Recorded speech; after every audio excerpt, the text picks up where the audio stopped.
Yo, what up, what up, what up, y'all? It's your man, Razor Blade, the Razor Sharp Assassin, the back again with another video. Yo, welcome back to the channel. Yo, today is a real special day. And it's not just any day, it's more like a holiday for us hip-hop heads. Today is Wu-Tang Day. And when I say Wu-Tang, I'm talking about the best group of all times. Today's the day that they released was the day they released their album, Return to the 36th Chamber, which is the best album of all times. And just last year, they declared that November 9th is Wu-Tang Day. And it's the day of this album right here.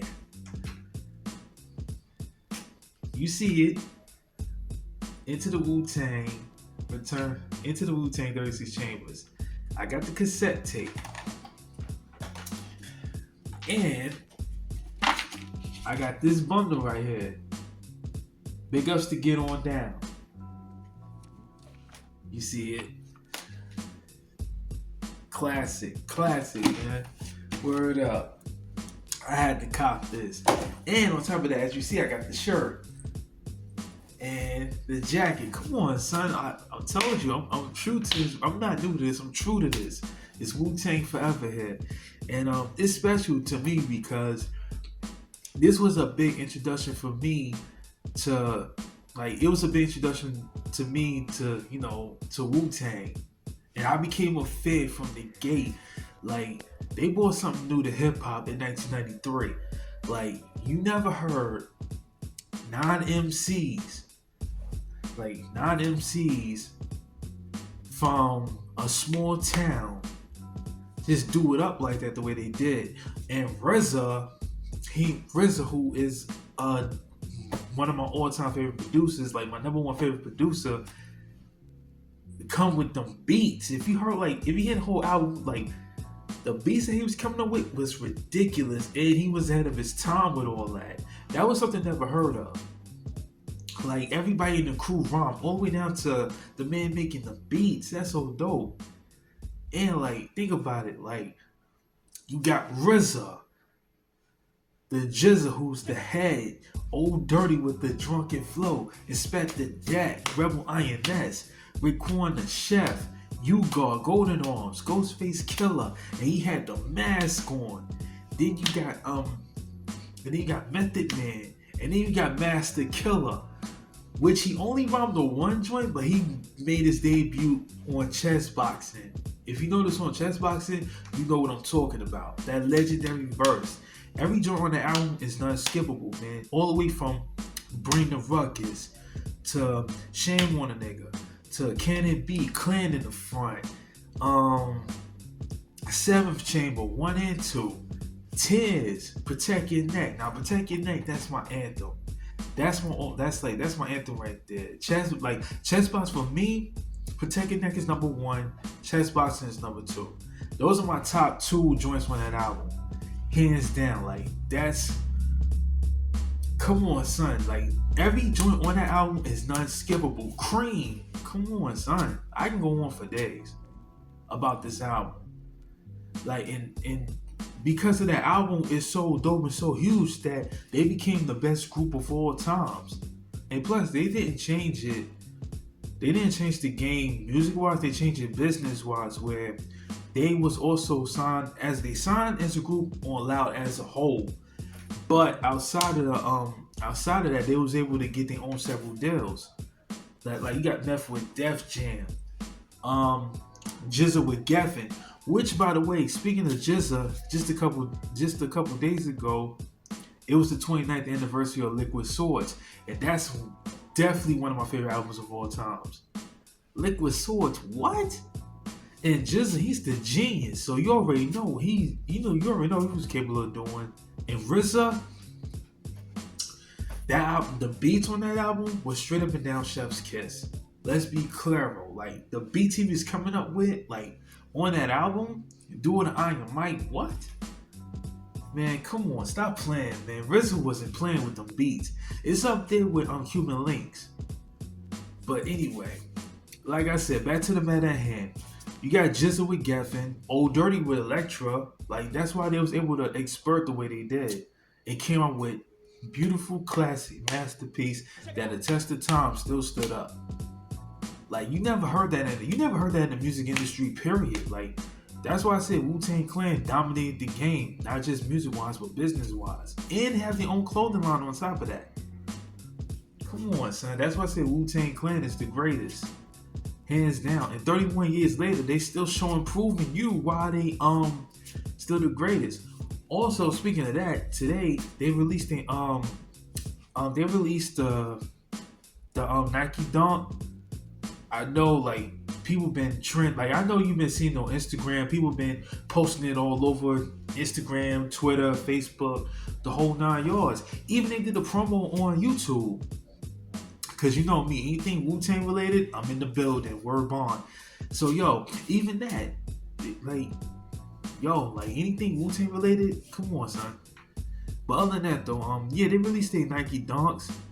And believe it or not, all them joints sold out. A couple of my friends got a pair.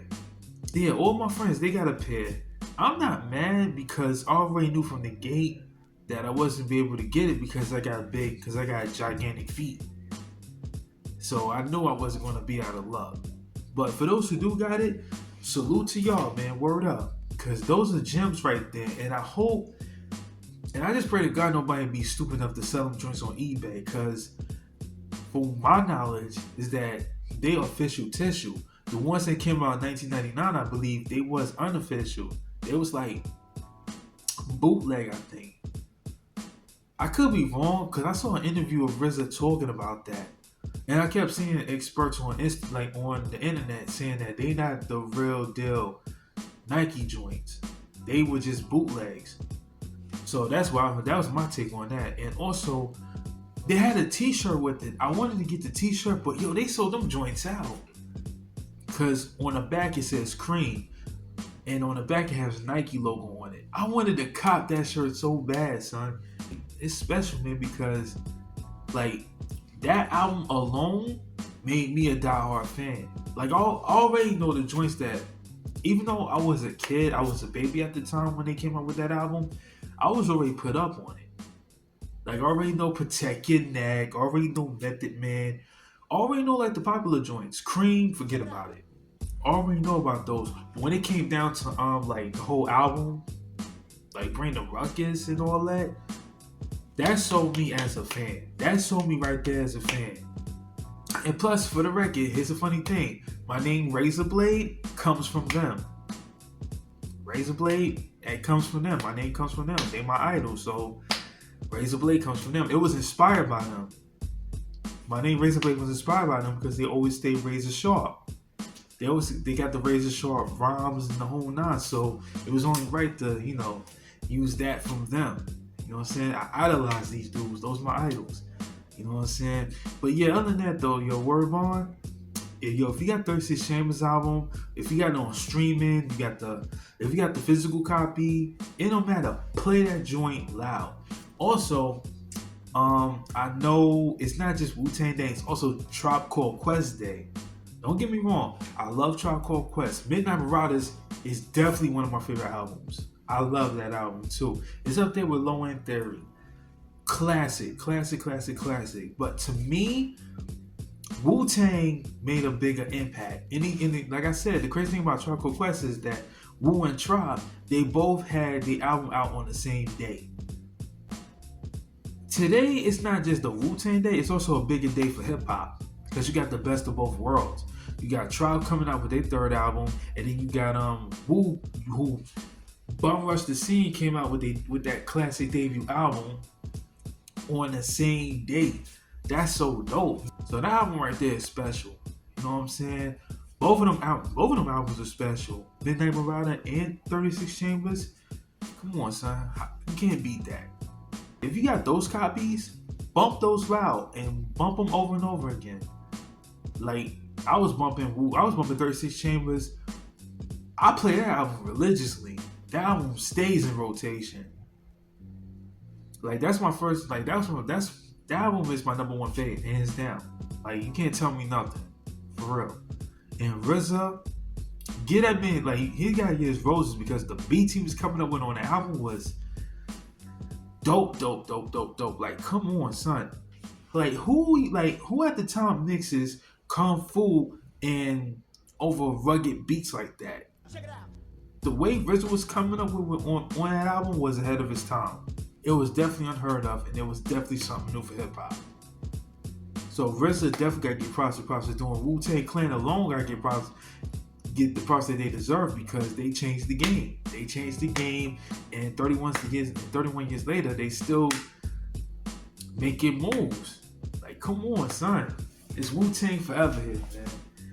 If you got that album, and if you playing Thirsty Champs right now, play it loud. You know what I'm saying? It's Wu-Tang forever. Y'all be safe. Y'all be easy. Peace.